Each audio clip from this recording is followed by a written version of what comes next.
Hello everyone, myself Soumya Vijay, Assistant Professor, Department of EC SJBIT. The subject is Digital Communication and the subject code is 18EC61. I am discussing about the digital modulation techniques. In particular, we are discussing about BPSK using non-coherent detection, DPSK, M-Hare PSK and M-Hare PAM. Let us first understand the difference between the coherent detection and non-coherent detection. When the receiver does not utilize the transmitter carrier's phase reference information, then the process is called non-coherent detection. When the receiver does not utilize the transmitter carrier's phase reference information, the process will be called as non-coherent detection.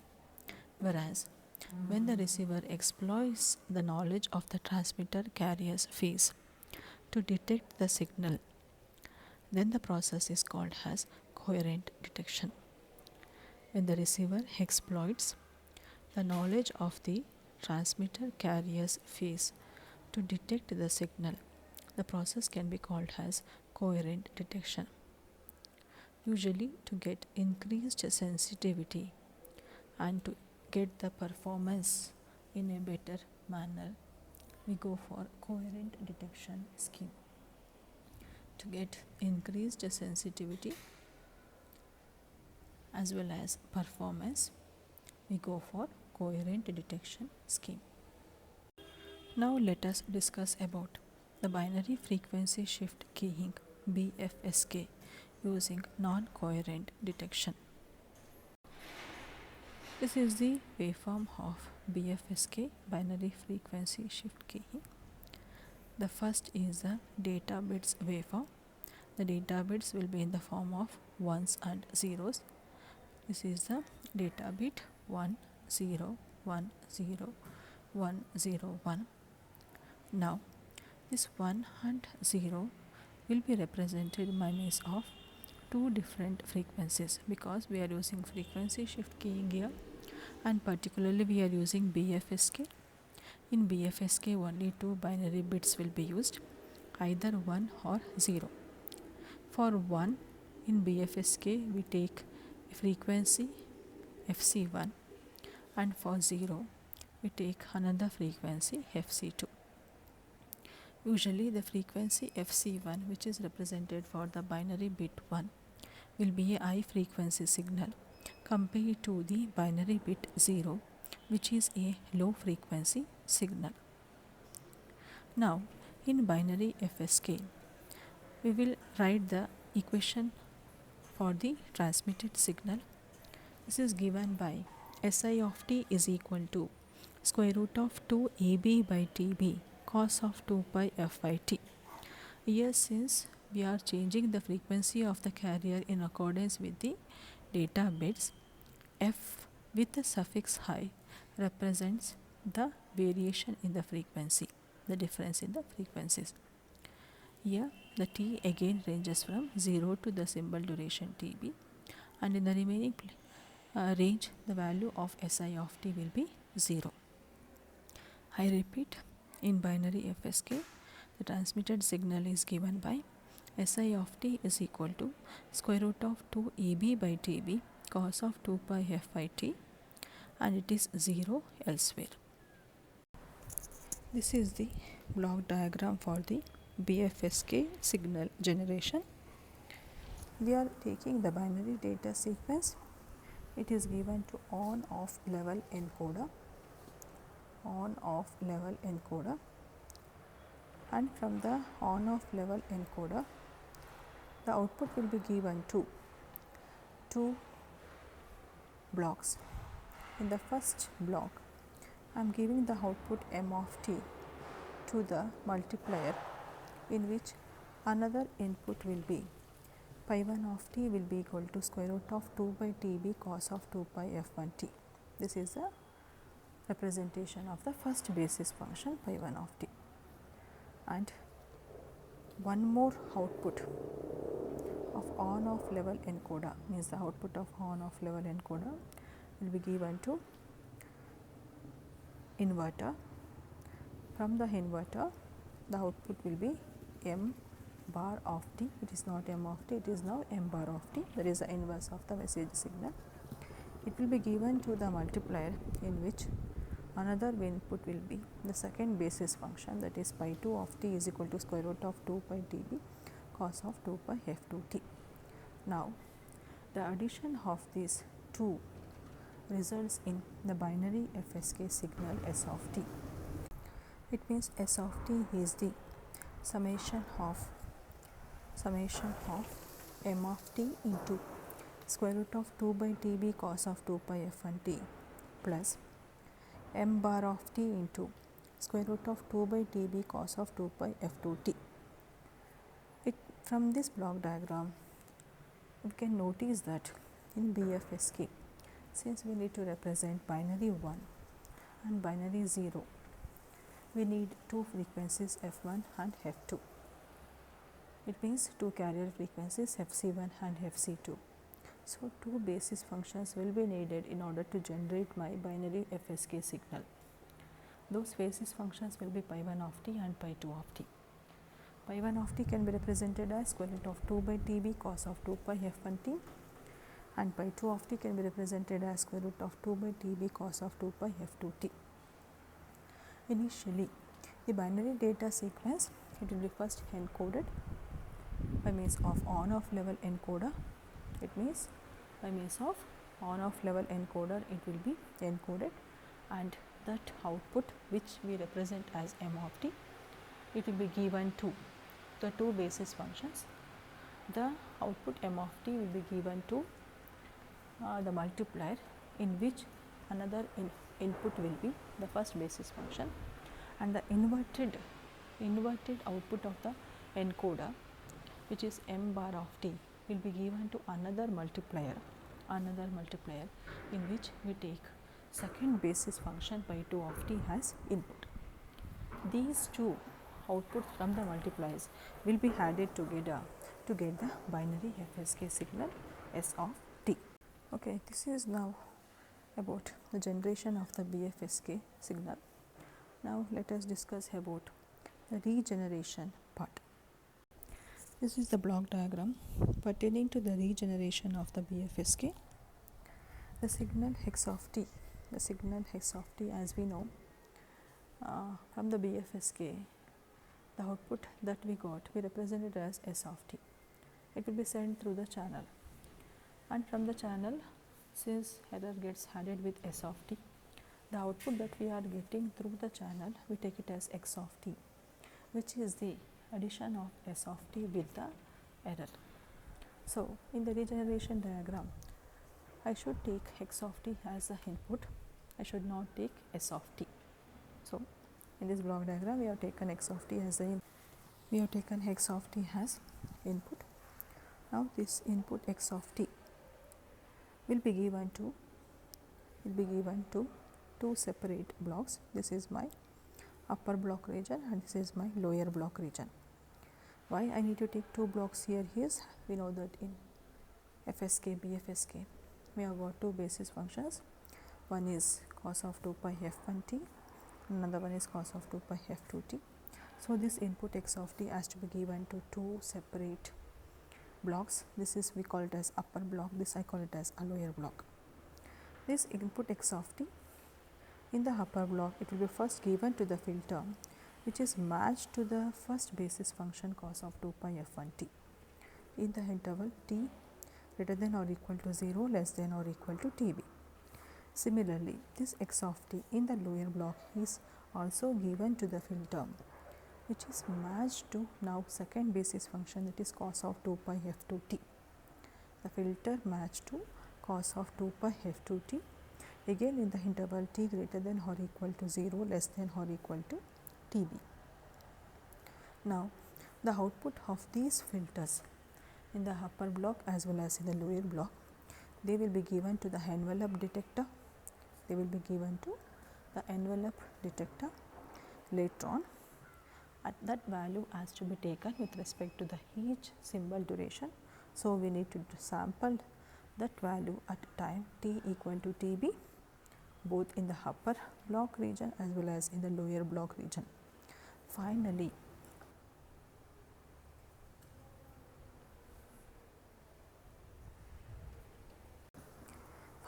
the values that we get for each duration, for each bit duration, from the upper region it will be L1 and from the lower region will be L2. Now we need to compare these two values and we need to decide whether a 1 has been transmitted or a 0 has been transmitted. We need to take those values and we need to do the comparison now. So those two will be given to a comparison device. L1 and L2 will be given to a comparison device. Now the comparison device has to decide whether the value is 1 or it is 0.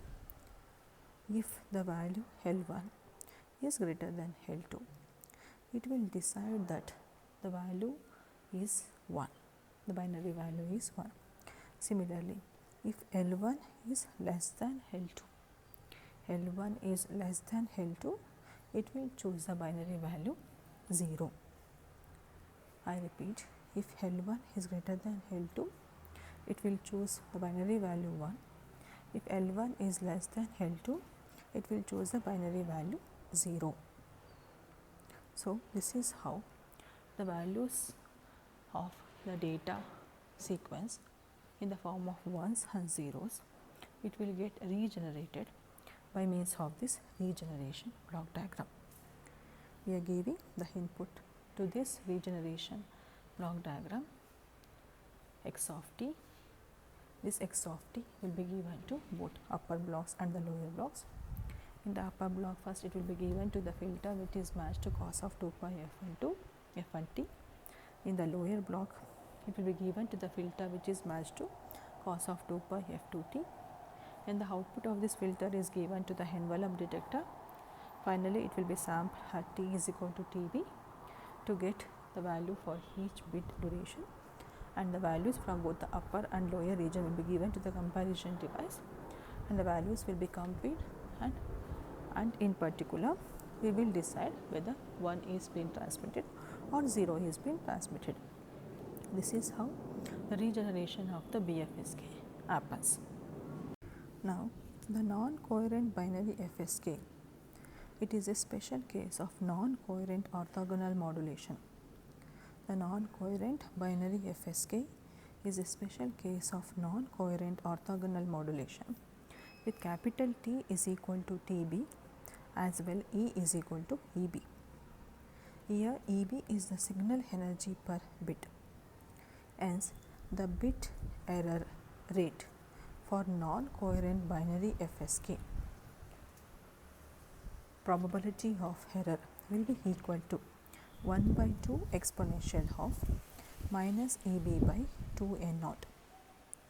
PE is equal to 1 by 2 exponential of minus EB by 2n0. The non-coherent binary FSK, whatever we discussed, is a special case of non-coherent orthogonal modulation with T is equal to TB and E is equal to EB, where EB is the signal energy per bit. Hence, the bit error rate for non-coherent binary FSK will be PE is equal to 1 by 2 exponential of minus EB by 2n0. Now, let us discuss about differential phase shift keying, DPSK. DPSK is the non-coherent version of binary PSK. The binary PSK is the coherent version, whereas DPSK is the non-coherent version of binary PSK. The distinguishing feature of DPSK is that it eliminates the need for synchronizing the receiver to the transmitter by combining two basic operations at the transmitter. The distinguishing feature of DPSK is that it doesn't need the synchronization between the receiver and the transmitter. It will combine two basic operations at the transmitter itself. There is a differential encoding of the input binary sequence and PSK of the encoded sequence. In the DPSK, two things will be done. What are those two things? Means two operations is, one is differential encoding of the input binary sequence, another one is PSK of the encoded sequence. First, for the input sequence, the differential encoding will be done and that encoded sequence will be taken, and for that encoded sequence we are applying the PSK. We are doing the PSK modulation. The input binary sequence will be taken. For that input binary sequence we are doing the differential encoding, and later on for that encoded sequence we are doing the PSK modulation. This is the table which illustrates the generation of differential phase shift keying signal. In this table, the first is the input binary sequence BK. The input binary sequence is taken as 1 0 0 1 0 0 1 1, and this input binary sequence, it will be differentially encoded, that is represented as DK. Differentially encoded, that is represented as DK. That is, it has to be written taking into consideration one reference value. Here the reference value that we have taken is 1.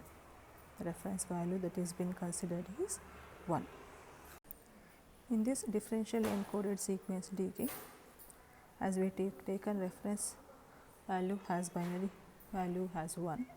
Now this binary value 1 will be XNORed with this BK value bit by bit.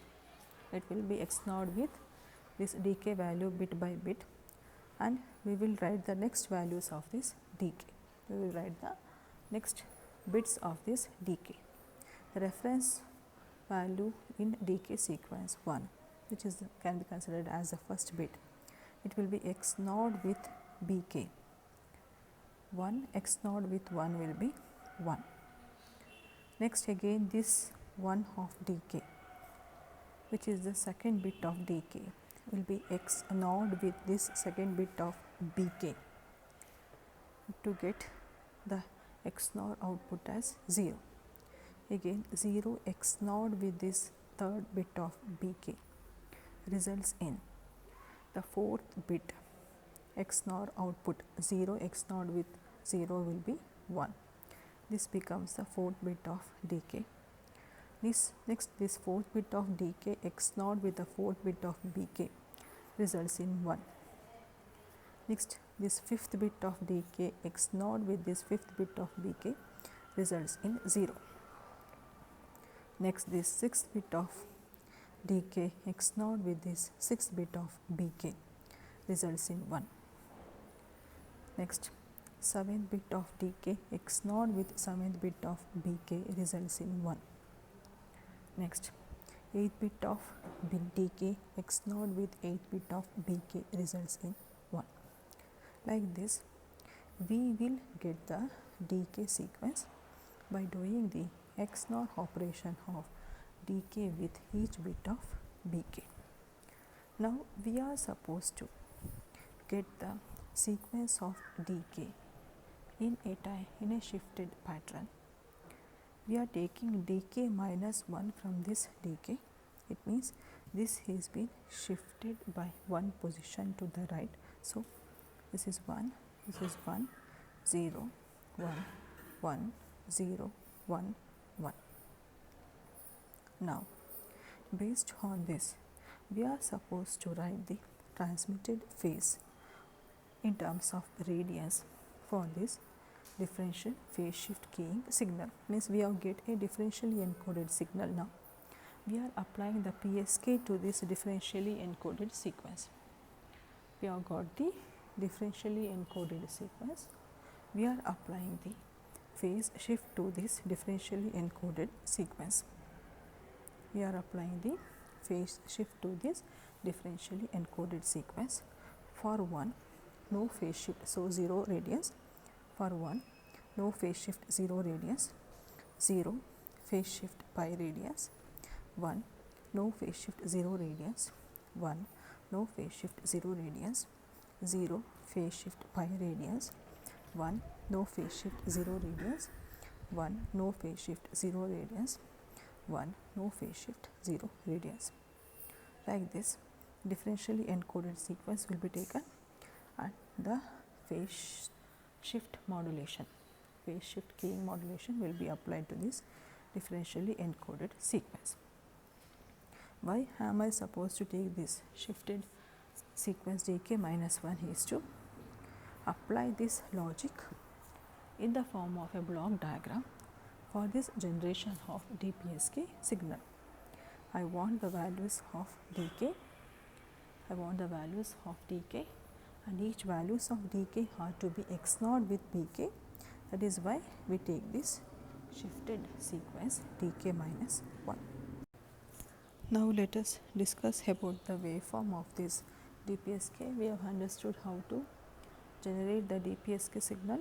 Now let us understand the waveform of the DPSK. This is my message signal, this is my message signal, okay, and this is the demodulated signal, this is my demodulated signal, and this is my encoded signal. This whatever you are seeing here, this is the encoded signal. This is nothing but the sequence dk. This is nothing but the sequence dk, and finally we are getting the expression of DPSK modulated signal. As you know here, this is my encoded signal dk. There is a 0 here, so this sequence of DPSK signal is starting in the negative region because there is a 180-degree phase shift, and for 1 it has to start in this positive region because there is 0-degree phase shift, again 0, so 180-degree phase shift, again 0, so it continues, no phase shift, it continues up to 0 to 1. When 1 is there, it has to start in the positive axis because there is no phase shift 0 radians, so it has to start in this region. It has to continue until the point reaches at which there is again 1 to 0 transition. Whenever there is a 0 transition, it has to again start in the negative region with a pi radians phase shift. This is about the DPSK signal, the representation for the DPSK signal, and how to generate the DPSK signal, and finally the waveform of the DPSK. Thank you.